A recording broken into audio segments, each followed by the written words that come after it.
ವಚನ ಸತ್ಯ ವಚನ, ಭೂಮಿಗೆ ಬಂದ ವಚನ.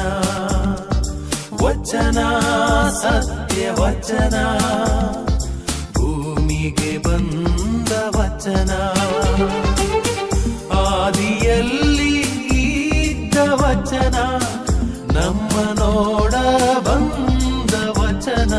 ವಚನ ಸತ್ಯ ವಚನ, ಭೂಮಿಗೆ ಬಂದ ವಚನ.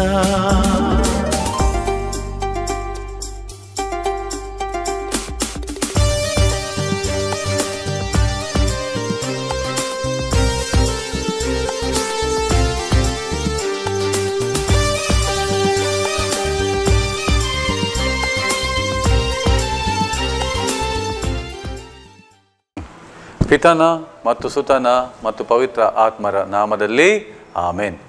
ಪ್ರಿಯರೇ, ತ್ರಯೇಕ ದೇವರನ್ನು ನಮ್ಮ ಹೃದಯದ ಅಥವಾ ಅಂತರಾತ್ಮದ ಕಣ್ಣುಗಳಿಂದ ನಾವು ನೋಡೋಣ. ತಂದೆ ದೇವರೇ, ಯೇಸು ಕ್ರಿಸ್ತರ ಪವಿತ್ರಾತ್ಮರೇ, ನಿಮ್ಮನ್ನು ನಾವು ವಂದಿಸುತ್ತೇವೆ, ಆರಾಧಿಸುತ್ತೇವೆ, ಮಹಿಮೆ ಪಡಿಸುತ್ತೇವೆ. ಈ ವಾಕ್ಯ ನಿಮ್ಮ ವಾಕ್ಯ ಅಂದರೆ ನೀವೇ ಆಗಿದ್ದೀರಿ. ನಿಮ್ಮ ವಾಕ್ಯ ಅಂದರೆ ಯೇಸುವೇ ಆಗಿದ್ದಾರೆ. ಮತ್ತು ಈ ವಾಕ್ಯವನ್ನು ನಾವು ಅರ್ಥ ಮಾಡಿಕೊಳ್ಬೇಕಾದ್ರೆ ನಿಮ್ಮ ಆತ್ಮ, ಪವಿತ್ರಾತ್ಮರು ಅವರ ನೆರವಿಲ್ಲದೆ ಅದು ಎಂದೂ ಸಾಧ್ಯವಿಲ್ಲ. ಆದ್ದರಿಂದ ಪವಿತ್ರಾತ್ಮರೇ, ಈ ಸಜೀವವಾದ ಸತ್ಯವಾದ ಈ ವಾಕ್ಯವನ್ನು ನಾವು ಸರಿಯಾದ ರೀತಿಯಲ್ಲಿ ಅದನ್ನು ಅರ್ಥ ಮಾಡಿಕೊಂಡು, ಅದು ಈ ಲೋಕದ ವಿಷಯಗಳಂತೆ ಅಲ್ಲ, ಆದರೆ ನಿಮ್ಮ ವಾಕ್ಯ ಅಂದರೆ ಅದು ನಿಜವಾಗಿಯೂ ಬಲಶಾಲಿಯಾದುದು. ನಿಮ್ಮ ವಾಕ್ಯವೇ ನಿಮ್ಮ ಶಕ್ತಿಯಾಗಿದೆ. ಆದ್ದರಿಂದ ಈ ವಾಕ್ಯದಲ್ಲಿ ಅಡಕವಾಗಿರುವ ಆ ಶಕ್ತಿಯನ್ನು ನಾವು ಅರಿತುಕೊಂಡು ಆ ಶಕ್ತಿ ನಮ್ಮ ಜೀವನದಲ್ಲಿ ಸದಾ ಕಾರ್ಯ ಮಾಡುವಂತೆ ನಿಮ್ಮ ವಾಕ್ಯವನ್ನು ಸೂಕ್ತ ರೀತಿಯಲ್ಲಿ, ಯೋಗ್ಯ ರೀತಿಯಲ್ಲಿ ಆಲಿಸಿ ಧ್ಯಾನಿಸಿ ಜೀವಿಸುವಂತೆ ನಮ್ಮೆಲ್ಲರನ್ನು ನೀವು ಹರಸಿ ಆಶೀರ್ವದಿಸಿದ್ದಕ್ಕಾಗಿ ನಿಮಗೆ ಸ್ತೋತ್ರ ವಂದನೆಯನ್ನು ನಾವು ಸಲ್ಲಿಸುತ್ತೇವೆ. ಆಮೇನ್. ಪ್ರಿಯರೇ, ಸಂತ ಪೌಲನು ರೋಮನ್ನರಿಗೆ ಬರೆದ ಪತ್ರ, ಸಂತ ಪೌಲನು ರೋಮನ್ನರಿಗೆ ಬರೆದ ಪತ್ರ ಅಧ್ಯಾಯ 3 ವಾಕ್ಯಗಳು 22ರಿಂದ ನಾವು ಓದೋಣ. ಸಂತ ಪೌಲನು ರೋಮನ್ನರಿಗೆ ಬರೆದ ಪತ್ರ ಅಧ್ಯಾಯ 3 ವಾಕ್ಯಗಳು 22ರಿಂದ.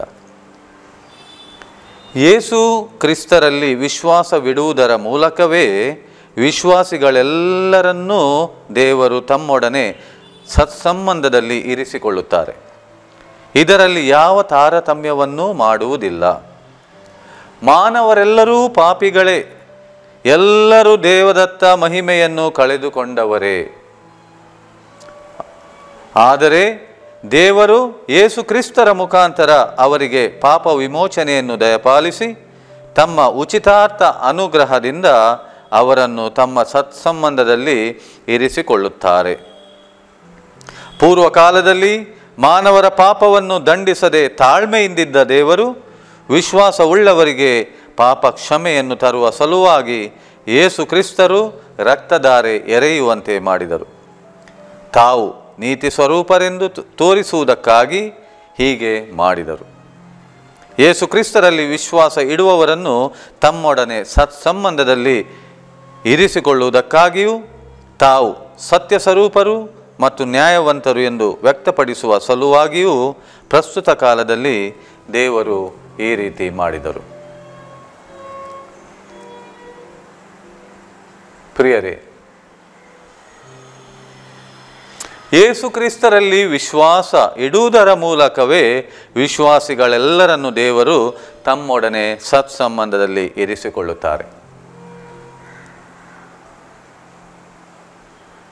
ಪ್ರಿಯರೇ, ಇಡೀ ಮಾನವ ಕುಲದ ಮಾನವ ಜನಾಂಗದ ರಕ್ಷಣೆಗಾಗಿ ದೇವರು ತಮ್ಮ ಏಕೈಕ ಪುತ್ರರನ್ನೇ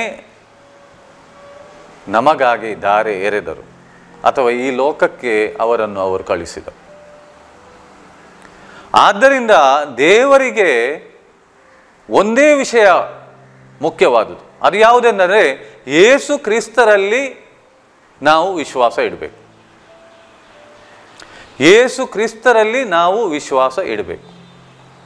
ಯಾಕೆಂದರೆ ಯೇಸು ಕ್ರಿಸ್ತರು ನಮ್ಮೆಲ್ಲರ ಬದಲಿಗಾಗಿ ದೇವರು ಕಳಿಸಲ್ಪಟ್ಟವರು. ಅಂದರೆ ನಮ್ಮೆಲ್ಲರ ಬದಲಿಗಾಗಿ ಪಾಪದ ಯಾವುದೇ ಒಂದು ಸಣ್ಣ ಪಾಪದ ಕಲೆ ಇಲ್ಲದ, ಒಂದು ಸಣ್ಣ ತಪ್ಪನ್ನು ಕೂಡ ಮಾಡದ, ಪ್ರತಿಯೊಂದು ವಿಷಯದಲ್ಲಿ ದೇವರಿಗೆ ವಿಧೇಯರಾಗಿ ನಡೆದ ತಮ್ಮ ಏಕೈಕ ಪುತ್ರರು, ಅವರು ಇಡೀ ಮಾನವ ಕುಲದ ಸಲುವಾಗಿ, ಇಡೀ ಮಾನವ ಕುಲದ ಬದಲಿಗಾಗಿ ಅವರು ತಮ್ಮ ರಕ್ತವನ್ನು ಸುರಿಸಿ, ತಮ್ಮ ಪ್ರಾಣವನ್ನು ಕೊಟ್ಟು,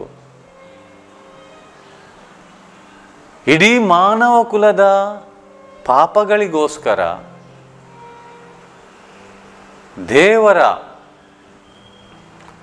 ಒಂದು ಕುರಿಮರಿಯಾಗಿ, ಲೋಕದ ಪಾಪಗಳನ್ನು ಪರಿಹರಿಸುವ ಕುರಿಮರಿಯಾಗಿ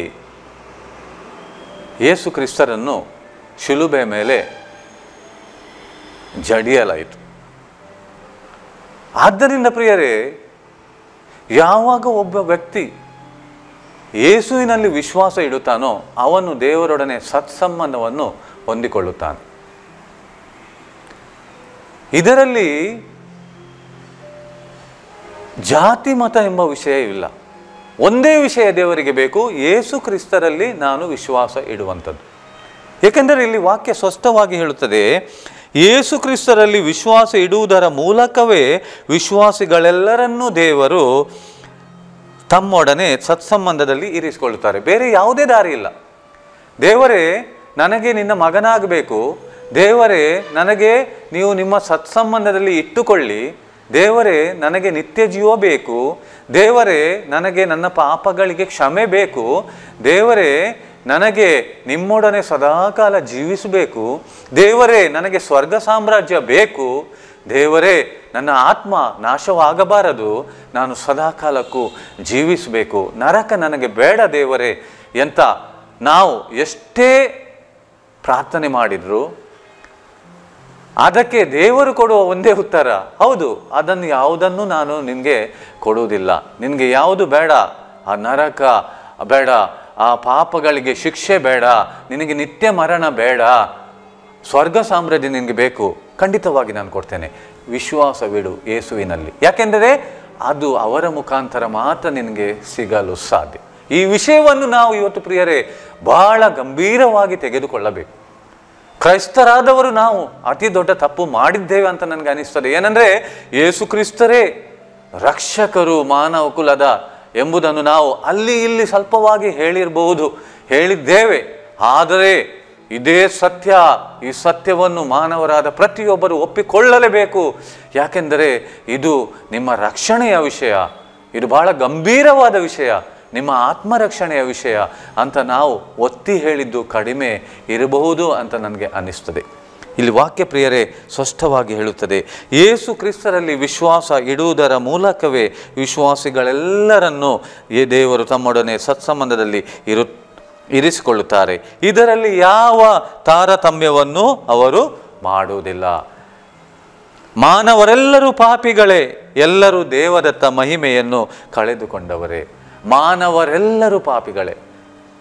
ಯಾರಾದರೂ ನಾನೊಬ್ಬ ಮಾನವನಾಗಿದ್ದೇನೆ ಅಂತ ಅವನಿಗೆ ಅನಿಸುವುದಾದರೆ, ಅಂದರೆ ಅದರಲ್ಲಿ ಅವನಿಗೆ ಸಂಶಯ ಇಲ್ಲದೇ ಇದ್ದ ಸಂದರ್ಭದಲ್ಲಿ ಅವನು ಇಷ್ಟನ್ನು ಅರಿತುಕೊಳ್ಬೇಕು, ನಾನು ಒಬ್ಬ ಮಾನವ, ಆದರೆ ನಾನೊಬ್ಬ ಪಾಪಿ, ಆದ್ದರಿಂದ ದೇವದತ್ತ ಮಹಿಮೆಯನ್ನು ನಾನು ಕಳೆದುಕೊಂಡವನೇ. ಇದರಲ್ಲಿ ಯಾವುದೇ ಡೌಟ್ ಇಲ್ಲ. ಅದನ್ನು ಸರಿಪಡಿಸಲು ಈಗ ನಾನು ಒಳ್ಳೆಯ ಜೀವನವನ್ನು ನಡೆಸ್ತೇನೆ, ನಾನು ತುಂಬ ರೀತಿಯಲ್ಲಿ ನಾನು ಒಳ್ಳೆಯವನಾಗಿ ದಾನ ಧರ್ಮ ಮಾಡಿ ಪ್ರಾರ್ಥನೆ ಮಾಡಿ ನಾನು ಇಡೀ ಜಗಕ್ಕೆ ತೋರಿಸಿಕೊಳ್ಳುತ್ತೇನೆ ನಾನು ಒಳ್ಳೆಯ ವ್ಯಕ್ತಿ ಅಂತ. ಹೌದು, ಅದರಲ್ಲಿ ಏನು ಕೆಟ್ಟದಿಲ್ಲ, ಅದು ಒಳ್ಳೆಯದೇ. ಆದರೆ ಪ್ರಿಯರೇ, ನಾನೇ ನನ್ನ ಒಳ್ಳೆಯ ಕೆಲಸ ಕಾರ್ಯಗಳ ನಿಮಿತ್ತ ನಾನು ಸ್ವರ್ಗ ಸಾಮ್ರಾಜ್ಯವನ್ನು ಅಥವಾ ದೇವದತ್ತ ಮಹಿಮೆಯನ್ನು ನಾನು ಪಡೆದುಕೊಳ್ಳುತ್ತೇನೆ, ನಾನೇ ನಿತ್ಯ ಜೀವವನ್ನು, ನನ್ನ ಆತ್ಮರಕ್ಷಣೆಯನ್ನು ನಾನೇ ನನ್ನ ಒಳ್ಳೆಯ ಕಾರ್ಯಗಳ ನಿಮಿತ್ತ ಪಡೆದುಕೊಳ್ಳುತ್ತೇನೆ ಅಂತ ಹೇಳುವವನು ಒಬ್ಬ ಮೂರ್ಖ. ಯಾಕೆಂದರೆ ಇದು ಅಸಾಧ್ಯ ಪ್ರಿಯರೇ, ಇದು ಯಾರಿಂದಲೂ ಸಾಧ್ಯವಾಗದ ವಿಷಯ, ಯಾರಿಂದಲೂ ಸಾಧ್ಯವಾಗದ ವಿಷಯ. ಏಕೆಂದರೆ ಯೇಸು ಕ್ರಿಸ್ತರು ಮಾತ್ರ ಯಾವುದೇ ರೀತಿಯ ತಪ್ಪು, ಒಂದು ಸಣ್ಣ ಧೂಳಿನಷ್ಟು ಕೂಡ ಪಾಪವನ್ನು ಮಾಡದೆ ಪ್ರತಿಯೊಂದು ವಿಷಯದಲ್ಲಿ ದೇವರಿಗೆ ವಿಧೇಯರಾಗಿ ನಡೆದ ಏಕೈಕ ವ್ಯಕ್ತಿ ಅಂದರೆ ಯೇಸು ಕ್ರಿಸ್ತರು. ಆದ್ದರಿಂದ ಅವರಲ್ಲಿ ವಿಶ್ವಾಸ ಇಡುವುದರ ಮುಖಾಂತರ ಮಾತ್ರ ನಾನು ನನ್ನ ಆತ್ಮರಕ್ಷಣೆ ಅಥವಾ ವಿಮೋಚನೆ, ಆ ನಿತ್ಯ ಜೀವ ದೇವರೊಡನೆ, ಆ ಸ್ವರ್ಗ ಸಾಮ್ರಾಜ್ಯದ ಸೌಭಾಗ್ಯ, ನನ್ನ ಪಾಪಗಳಿಗೆ ಕ್ಷಮೆ, ಮರಣದಿಂದ ಮುಕ್ತಿ, ಇದೆಲ್ಲ ಪಡೆಯಲು ಸಾಧ್ಯ. ಇದರಲ್ಲಿ ಎರಡು ಮಾತಿಲ್ಲ ಪ್ರಿಯರೇ. ಇದರಲ್ಲಿ ನಾನು ಯಾವ ಜಾತಿ ಎಂಬುದು ನೋಡುವುದರಲ್ಲಿ ಅರ್ಥನೇ ಇಲ್ಲ. ಇದರಲ್ಲಿ ಇಷ್ಟೇ ಮುಖ್ಯ, ನಾನೊಬ್ಬ ಮಾನವನಾಗಿದ್ದೇನೋ ಹೌದಾದರೆ ನಾನು ಯೇಸು ಕ್ರಿಸ್ತರಲ್ಲಿ ವಿಶ್ವಾಸ ಇಡಬೇಕು. ಇದು ಕ್ರೈಸ್ತನಾಗಿರುವ ನಾನು ಹೇಳುವಂಥ ವಿಷಯ ಅಲ್ಲ, ದೇವರೇ ಹೇಳುವಂಥ ವಿಷಯ. ಇದು ದೇವರ ವಾಕ್ಯ ಹೇಳುವಂಥ ವಿಷಯ. ಇದರಲ್ಲಿ ಇನ್ನೊಂದು ದಾರಿ ಇಲ್ಲ. ಯೇಸು ಕ್ರಿಸ್ತರನ್ನು ವಿಶ್ವಾಸಿಸದೆ ಮತ್ಯಾವುದಾರು ದಾರಿಯನ್ನು ಹಿಡಿದು ನಾನು ಸ್ವರ್ಗ ಸಾಮ್ರಾಜ್ಯವನ್ನು, ನಿತ್ಯ ಜೀವವನ್ನು ದೇವರೊಡನೆ, ಪಾಪ ಕ್ಷಮೆಯನ್ನು ನಾನು ಪಡೆಯಬಹುದು, ನನ್ನ ಆತ್ಮರಕ್ಷಣೆ ಆಗಲು ಸಾಧ್ಯವೋ ಅಂತ ಕೇಳಿದರೆ ಖಂಡಿತವಾಗಿಯೂ ಪ್ರಿಯರೇ ಅಸಾಧ್ಯ ಎಂಬುದು ಒಂದೇ ಶಬ್ದ. ಅಂದರೆ ಅಸಾಧ್ಯ ಎಂಬುದು ಮಾತ್ರ ಇದಕ್ಕೆ ಸರಿಯಾದ ಉತ್ತರ. ಇದು ಸಾಧ್ಯನೇ ಇಲ್ಲ. ಆದ್ದರಿಂದ ಇಲ್ಲಿ ದೇವರ ವಾಕ್ಯ ಹೇಳ್ತದೆ, ಮಾನವರೆಲ್ಲರೂ ಪಾಪಿಗಳೇ, ಎಲ್ಲರೂ ದೇವದತ್ತ ಮಹಿಮೆಯನ್ನು ಕಳೆದುಕೊಂಡವರೇ, ಆದರೆ ದೇವರು ಯೇಸು ಕ್ರಿಸ್ತರ ಮುಖಾಂತರ ಅವರಿಗೆ ಪಾಪ ವಿಮೋಚನೆಯನ್ನು ದಯಪಾಲಿಸಿ ತಮ್ಮ ಉಚಿತಾತ ಅನುಗ್ರಹದಿಂದ ಅವರನ್ನು ತಮ್ಮ ಸತ್ಸಂಬಂಧದಲ್ಲಿ ಇರಿಸಿಕೊಳ್ಳುತ್ತಾರೆ. ಅಂದರೆ ನಾವು ಹೇಳ್ಬೋದು, ಈಗ ಇರಿಸಿಕೊಂಡಿದ್ದಾರೆ ಯೇಸು ಕ್ರಿಸ್ತರ ಮುಖಾಂತರ. ಯಾಕೆಂದರೆ ಯೇಸು ಕ್ರಿಸ್ತರು ಇಡೀ ಮಾನವ ಕುಲದ ರಕ್ಷಣೆಗಾಗಿ ಶಿಲುಬೆ ಮೇಲೆ ಪ್ರಾಣ ತ್ಯಾಗ ಮಾಡಿ 2024 ವರ್ಷಗಳು ಕಳೆದವು. ಈಗ 2025ನೇ ಇಸುವಿಗೆ ನಾವು ಕಾಲಿಡುತ್ತಿರುವಾಗ ಅದರಲ್ಲಿ ಒಂದು 33 ವರ್ಷಗಳನ್ನು ಕಳೆದರೂ ಕೂಡ 1992 ವರ್ಷಗಳು ಕಳೆಯುತ್ತವೆ ಯೇಸು ಕ್ರಿಸ್ತರು ಮಾನವ ಕುಲದ ರಕ್ಷಣೆಗಾಗಿ ಶಿಲುಬೆ ಮೇಲೆ ತಮ್ಮ ಪ್ರಾಣ ತ್ಯಾಗ ಮಾಡಿ. ಪ್ರಿಯರೇ, ಇದು ನಾವು ಪ್ರತಿಯೊಬ್ಬರು, ಮಾನವರಾದ ಪ್ರತಿಯೊಬ್ಬರು ನಾವು ಒಪ್ಪಿಕೊಳ್ಳಬೇಕಾದ ವಿಷಯ. ಆದ್ದರಿಂದ ಯೇಸು ಕ್ರಿಸ್ತರು ಅವರು ಕ್ರಿಶ್ಚಿಯನ್ರ ದೇವರು ಅಂತ ನಾವು ತಿಳಿದುಕೊಳ್ಳುವುದು ತಪ್ಪು ಪ್ರಿಯರೇ. ಇವತ್ತು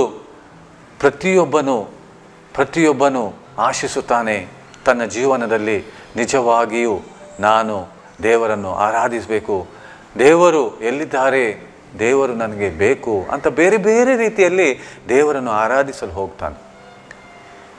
ಆದರೆ ಪ್ರಿಯರೇ, ಆ ದೇವರಂದ್ರೆ ಯಾರಂದರೆ ಅದೇ ಯೇಸು ಕ್ರಿಸ್ತರು.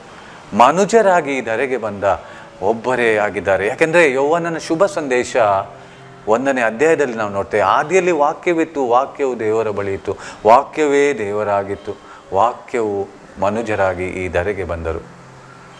ಅದೇ ಯೇಸು ಕ್ರಿಸ್ತರು. ಮತ್ತು ಯೇಸು ಕ್ರಿಸ್ತರು ತಾವಾಗಿ ಹೇಳಿದ ಮಾತು ನಮ್ಮ ಯೌವನನ ಶುಭ ಸಂದೇಶದಲ್ಲಿ ನಾವು ನೋಡ್ತೇವೆ. ಯೇಸು ಕ್ರಿಸ್ತರು ಹೇಳ್ತಾರೆ, ನಾನೇ ಮಾರ್ಗ. ಯೌವನನ ಶುಭ ಸಂದೇಶ 14ನೇ ಅಧ್ಯಾಯ 6ನೇ ವಾಕ್ಯದಲ್ಲಿ ಅವರು ಹೇಳ್ತಾರೆ, ನಾನೇ ಮಾರ್ಗ, ನಾನೇ ಸತ್ಯ, ನಾನೇ ಜೀವ. ಈ 3 ವಿಷಯಗಳು ಎಷ್ಟು ಮುಖ್ಯವಾಗಿವೆ ಅಂದರೆ ಪ್ರಿಯರೇ, ಇದನ್ನು ನಾವು ಎಲ್ಲಿ ಮಾರ್ಕೆಟ್ನಲ್ಲಿ ಖರೀದಿಸಲು ಸಾಧ್ಯ ಇಲ್ಲ. ನಾನು ಕೋಟಿಗಟ್ಟಲೆ ರೂಪಾಯಿ ಕೊಡ್ತೇನೆ, ನನಗೆ ಸ್ವರ್ಗ ಸಾಮ್ರಾಜ್ಯದ ದಾರಿ ತೋರಿಸಿ. ಇಲ್ಲ, ಉತ್ತರ ಇಷ್ಟೇ, ಕೋಟಿಗಟ್ಟಲೆ ರೂಪಾಯಿ ಕೊಟ್ಟು ನೀನು ಸ್ವರ್ಗ ಸಾಮ್ರಾಜ್ಯದ ದಾರಿಯನ್ನು ಅದನ್ನು ನೀವು ಕಾಣುವಂತಿಲ್ಲ. ಅದು ಯೇಸು ಕ್ರಿಸ್ತರೇ ಸ್ವರ್ಗ ಸಾಮ್ರಾಜ್ಯದ ದಾರಿ, ನಾನೇ ಮಾರ್ಗ ಅಂತ ಅವರು ಹೇಳಿದ್ದಾರೆ. ನನಗೆ ಸತ್ಯ ಬೇಕು, ಆದ್ದರಿಂದ ಕೋಟಿಗಟ್ಟಲೆ ಹಣ ಕೊಡ್ತೇನೆ, ನನಗೆ ಸತ್ಯ ತಿಳಿಪಡಿಸಿ. ಸತ್ಯ ಯೇಸುವೇ ಸತ್ಯ. ಅವರು ಹೇಳಿದರು, ನಾನೇ ಸತ್ಯ. ಯೇಸು ಕ್ರಿಸ್ತರನ್ನು ಬಿಟ್ಟು ಬೇರೆ ರೀತಿಯಲ್ಲಿ ನನಗೆ ಸತ್ಯ ಬೇಕು, ಸತ್ಯದ ಅರಿವಾಗಬೇಕಂದ್ರೆ ಇದು ಅಸಾಧ್ಯ ಪ್ರಿಯರೇ.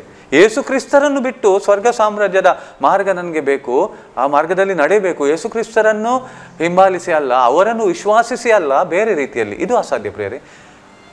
ಅದೇ ರೀತಿ ನಾನೇ ಜೀವ ಯೇಸು ಹೇಳಿದರು. ನನಗೆ ನಿತ್ಯ ಜೀವ ಬೇಕು. ಯಾರೊಡನೆ? ದೇವರೊಡನೆ, ತ್ರಯೇಕ ದೇವರೊಡನೆ ನಿತ್ಯಕ್ಕೂ ನಾನು ಜೀವಿಸಬೇಕು. ನನ್ನ ಆತ್ಮರಕ್ಷಣೆ ಆಗಿ ನಾನು ದೇವರೊಡನೆ ಸದಾಕಾಲ ಜೀವಿಸಬೇಕು. ನನ್ನ ಜೀವನದ ಆ ಉದ್ದೇಶವನ್ನು ನಾನು ಆ ಗುರಿಯನ್ನು ನಾನು ತಲುಪಬೇಕು, ಆದರೆ ಯೇಸು ಕ್ರಿಸ್ತರ ಮುಖಾಂತರ ಅಲ್ಲ ಇದು ಅಂತ ಹೇಳಿದರೆ ಇದು ಅಸಾಧ್ಯ ಪ್ರಿಯರೇ. ಯೇಸು ಹೇಳ್ತಾರೆ, ನಾನೇ ಜೀವ, ನಿತ್ಯ ಜೀವ, ನಾನೇ ಜೀವ. ಆದ್ದರಿಂದ ಪ್ರಿಯರೇ, ಮಾರ್ಗ, ಸತ್ಯ, ಜೀವ ಯೇಸು ಕ್ರಿಸ್ತರು ಮಾತ್ರ. ಅವರ ವಿನಃ ಬೇರೆ ಮಾರ್ಗವಿಲ್ಲ, ಬೇರೆ ಸತ್ಯವೆಂಬುದಿಲ್ಲ, ಬೇರೆ ಜೀವ ಇಲ್ಲ. ಎಲ್ಲವೂ ಸರ್ವಸ್ವವು ಒಂದು ವಾಕ್ಯದಲ್ಲಿ ಹೇಳುವುದಾದರೆ, ಒಂದು ಶಬ್ದದಲ್ಲಿ ಹೇಳುವುದಾದರೆ ಸರ್ವಸ್ವವು ಯೇಸುವೇ ಆಗಿದ್ದಾರೆ ಪ್ರಿಯರೇ. ಪೂರ್ವಕಾಲದಲ್ಲಿ ಮಾನವರ ಪಾಪವನ್ನು ದಂಡಿಸದೆ ತಾಳ್ಮೆಯಿಂದಿದ್ದ ದೇವರು ವಿಶ್ವಾಸವುಳ್ಳವರಿಗೆ ಪಾಪ ಕ್ಷಮೆಯನ್ನು ತರುವ ಸಲುವಾಗಿ ಯೇಸು ಕ್ರಿಸ್ತರು ರಕ್ತಧಾರೆ ಎರೆಯುವಂತೆ ಮಾಡಿದರು. ಪ್ರಿಯರೇ, ಯೇಸು ಕ್ರಿಸ್ತರ ರಕ್ತಧಾರೆಯ ಮೂಲಕ ನಮಗೆ ಪಾಪ ಕ್ಷಮೆ ಸಿಕ್ಕಿತು, ನಮಗೆ ವಿಮೋಚನೆ ಲಭಿಸಿತು. ಅದೇ ಎಫೆಸಿಯದವರಿಗೆ ಬರೆದ ಪತ್ರ 1ನೇ ಅಧ್ಯಾಯ 7-8ರಲ್ಲಿ ನಾವು ಓದ್ತೇವೆ. ಯೇಸು ಕ್ರಿಸ್ತರ ರಕ್ತಧಾರೆಯ ಮೂಲಕ, ಅವರ ಮರಣದ ಮೂಲಕ ನಮಗೆ ಪಾಪ ಕ್ಷಮೆಯು ವಿಮೋಚನೆಯು ಲಭಿಸಿತು ಅಂತ ಬರೆದಿದೆ. ಲಭಿಸಿತು. ಇದು ಅದೇ 2000 ವರ್ಷಗಳ ಹಿಂದೆ ನಡೆದು ಹೋದ ವಿಷಯ, ಅದು ಆಗಿ ಹೋದ ವಿಷಯ. ಈಗ ನನ್ನ ಕರ್ತವ್ಯ ಏನಂದರೆ ನಾನು ಅವರಲ್ಲಿ ವಿಶ್ವಾಸಿಸುವುದು. ಈ ಸತ್ಯವನ್ನು ಪ್ರಿಯರೇ, ಅವರನ್ನು ಅರಿತವರು ಇನ್ನೊಬ್ಬರಿಗೆ ತಿಳಿಯಪಡಿಸಲೇಬೇಕು. ನೀವು ಎಷ್ಟೇ ದೊಡ್ಡ ಗಿಫ್ಟನ್ನು ಇನ್ನೊಬ್ಬರಿಗೆ ಕೊಡಿ, ಅದು ಇವತ್ತು ಇದೆ ನಾಳೆ ಇಲ್ಲ, ಇವತ್ತು ಸರಿ ಇದೆ ನಾಳೆ ಹಾಳಾಗಿ ಹೋಗ್ತದೆ, ಇವತ್ತು ಇದೆ ನಾಳೆ ಅದು ಎಲ್ಲಿಯೋ ಏನೋ ಮಣ್ಣು ಪಾಲಾಗಿ ಹೋಗ್ಬೋದು. ಆದರೆ ಪ್ರಿಯರೇ, ಯೇಸು ಕ್ರಿಸ್ತರು ಎಂಬ ಈ ಗಿಫ್ಟನ್ನು ನಾನು ಇನ್ನೊಬ್ಬರಿಗೆ ಕೊಟ್ಟರೆ ಇದೊಂದು ಶಾಶ್ವತ ಗಿಫ್ಟ್. ಈ ಗಿಫ್ಟ್ ಪ್ರಿಯರೇ, ಇದು ಎಷ್ಟು ಕಾಲದವರೆಗೆ ನನ್ನಲ್ಲಿ ಇರುವುದಂತ ಹೇಳಲು ಅಸಾಧ್ಯ, ಅಂದರೆ ಹೇಳಲಿಕ್ಕೆ ಸಾಧ್ಯನೇ ಇಲ್ಲ. ಅಂದರೆ ಇದು ನಿತ್ಯಕ್ಕೂ ನನ್ನಲ್ಲಿ ಇರಬೇಕಾದ ಯೇಸು ಕ್ರಿಸ್ತರು ಎಂಬ ಆ ಹೆಸರಿನಲ್ಲಿ ನಾನು ವಿಶ್ವಾಸ ಇಡಬೇಕು. ಯೇಸು ಕ್ರಿಸ್ತರು ನನ್ನ ರಕ್ಷಕರು ಅಂತ ನಾನು ನಂಬಬೇಕು. ಯೇಸು ಕ್ರಿಸ್ತರೇ ನನ್ನ ನಿಜ ದೇವರು, ಏಕೈಕ ದೇವರಂತ ನಾನು ವಿಶ್ವಾಸಿಸಬೇಕು. ಇದೇ ನನಗೆ ನಿತ್ಯ ಜೀವ ಕೊಡುವಂತಹ ವಿಷಯ, ಇದೇ ನನಗೆ ಪಾಪ ಕ್ಷಮೆಯನ್ನು ಕೊಡುವಂಥ ವಿಷಯ, ಇದೇ ನನಗೆ ರಕ್ಷಣೆಯನ್ನು ಕೊಡುವಂಥ ವಿಷಯ. ರಕ್ಷಣೆ, ಸಲ್ವೇಷನ್ ಅಂದರೆ ಅದು ಸಲ್ವೇಷನ್ ಅಂತ ಹೇಳ್ತಾರೆ ಇಂಗ್ಲೀಷ್ನಲ್ಲಿ. ರಕ್ಷಣೆ ಅಂದರೆ ಅದು ಒಂದು ಇಡೀ ಹೋಲ್ ಪ್ಯಾಕೇಜ್ ಇದ್ದಾಗೆ, ಅದರಲ್ಲಿ ಎಲ್ಲವೂ ಅಡಕವಾಗಿದೆ. ನನ್ನ ಒಳ್ಳೆಯ ಆರೋಗ್ಯ, ದೀರ್ಘ ಆಯುಷ್ಯು, ಅದೇ ರೀತಿ ನಿತ್ಯ ಜೀವ, ಪಾಪ ಕ್ಷಮೆ, ಮರಣದಿಂದ ಮುಕ್ತಿ, ಸೈತಾನನಿಂದ ಬಿಡುಗಡೆ, ಎಲ್ಲ ರೀತಿಯ ಶಾಪಗಳಿಂದ ಬಿಡುಗಡೆ, ಇದೆಲ್ಲವನ್ನು ಯೇಸು ಕ್ರಿಸ್ತರ ಮುಖಾಂತರ ದೇವರು ನಮಗೆ ಅನುಗ್ರಹಿಸಿದ್ದಾರೆ. ಅಂದರೆ ಹೀಗೆ ಕೇವಲ ಮಾತಿನಲ್ಲಿ ಅಲ್ಲ ಪ್ರಿಯರೇ, ಅದಕ್ಕೆ ಆ ಪಾಪ ಕ್ಷಮೆ ನಮಗೆ ಸಿಗಬೇಕಾದ್ರೆ ಆ ಏನೆಲ್ಲ ಪಾಪಕ್ಕೆ ನಾವು ಅದನ್ನು ಪರಿಹಾರವಾಗಿ ನೀಡಬೇಕಾಗಿತ್ತು ಅದನ್ನು ಯೇಸು ಕ್ರಿಸ್ತರು ಪರಿಹಾರವಾಗಿ ಕೊಟ್ಟರು. ಅದಕ್ಕೆ ಅವರು ಪರಿಹಾರ ಬಲಿ. ಮಾನವರಾಗಿ ಹುಟ್ಟಿದ ಈವರೆಗೆ ಇನ್ನು ಮುಂದೆ ಹುಟ್ಟುವ ಪ್ರತಿಯೊಬ್ಬ ಮಾನವರಿಗಾಗಿ ಯೇಸು ಕ್ರಿಸ್ತರು ಇಡೀ ಮಾನವ ಕುಲದ ಬದಲಿಗಾಗಿ, ಅದೇ ಸಬ್ಸ್ಟಿಟ್ಯೂಟ್ ಅಂತಾರೆ ಇಂಗ್ಲೀಷ್ನಲ್ಲಿ, ಸಬ್ಸ್ಟಿಟ್ಯೂಟ್ ಆಗಿ ಯೇಸು ಕ್ರಿಸ್ತರು ತಮ್ಮ ಜೀವವನ್ನು ಶಿಲುಬೆ ಮೇಲೆ ಅವರು ಒಂದು ಪರಿಹಾರ ಬಲಿವಾಗಿ ಅರ್ಪಿಸಿದರು.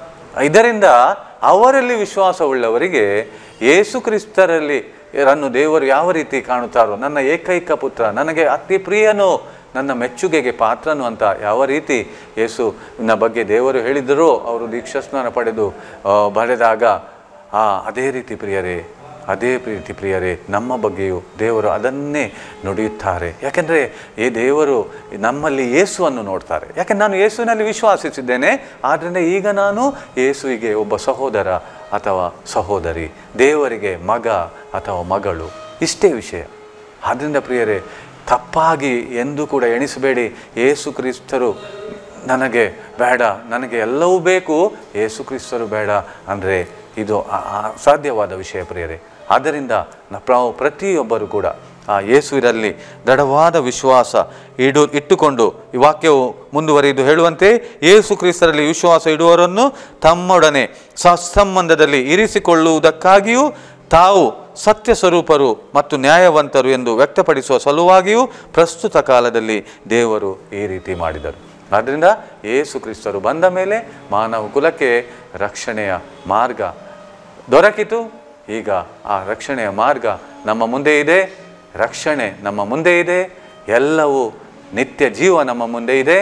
ಅದೇ ಆಗಿದ್ದಾರೆ ಯೇಸು ಕ್ರಿಸ್ತರು ಪ್ರಿಯರೇ. ಅವರಲ್ಲಿ ನಾವು ವಿಶ್ವಾಸಿಸೋಣ, ಅವರನ್ನು ನಾವು ವಿಶ್ವಾಸಿಸೋಣ. ಯೇಸುವೇ, ನೀವೇ ನನ್ನ ರಕ್ಷಕರು, ನನ್ನ ಪ್ರಭು, ನನ್ನ ದೇವರು ಎಂದು ನಾವು ನಮ್ಮ ಬಾಯಿಂದ ನುಡಿಯೋಣ, ಹೃದಯದಿಂದ ವಿಶ್ವಾಸಿಸೋಣ. ಅವರನ್ನು ದೇವರು ಮರಣದಿಂದ ಎಬ್ಬಿಸಿದ್ದಾರೆ, ನಿತ್ಯಕ್ಕೂ ಅವರು ಜೀವಿಸ್ತಾ ಇದ್ದಾರೆ. ಅವರಲ್ಲಿ ವಿಶ್ವಾಸ ಇಡುವವನಿಗೆ ಅದೇ ಸೌಭಾಗ್ಯ. ಮರಣದಿಂದ ಬಿಡುಗಡೆ, ಪಾಪದಿಂದ ಬಿಡುಗಡೆ, ಶಾಪದಿಂದ ಬಿಡುಗಡೆ, ಎಲ್ಲ ದುಷ್ಟತನದಿಂದ ಬಿಡುಗಡೆಯಾಗಿ ದೇವರೊಡನೆ ನಿತ್ಯ ಕಾಲಕ್ಕೂ ಸದಾ ಕಾಲಕ್ಕೂ ಜೀವಿಸುವಂಥ ಸೌಭಾಗ್ಯ ಅವನು ಪಡೆದಂತೆ. ಆದ್ದರಿಂದ ಪ್ರಿಯರೇ, ನಾವು ಪ್ರತಿಯೊಬ್ಬರು ಯೇಸುವಿನಲ್ಲಿ ವಿಶ್ವಾಸಿಸೋಣ. ಜಾತಿ ಮತ ಎಂಬ ಭೇದ ಭಾವವಿಲ್ಲದೆ ಪ್ರತಿಯೊಬ್ಬರು ಯೇಸು ಕ್ರಿಸ್ತರನ್ನು ತಮ್ಮ ಪ್ರಭು ದೇವರೆಂದು, ಅದೇ ರೀತಿ ರಕ್ಷಕರು ಎಂದು ಸ್ವೀಕರಿಸಿ, ದೇವರು ಯೇಸು ಕ್ರಿಸ್ತರ ಮುಖಾಂತರ ಇಡೀ ಮಾನವ ಕುಲಕ್ಕೆ ದಯಪಾಲಿಸಿದ ಆ ರಕ್ಷಣೆಯನ್ನು ನಾವು ಪ್ರತಿಯೊಬ್ಬರು ಪಡೆಯೋಣ, ಅನುಭವಿಸೋಣ. ಆಮೇನ್.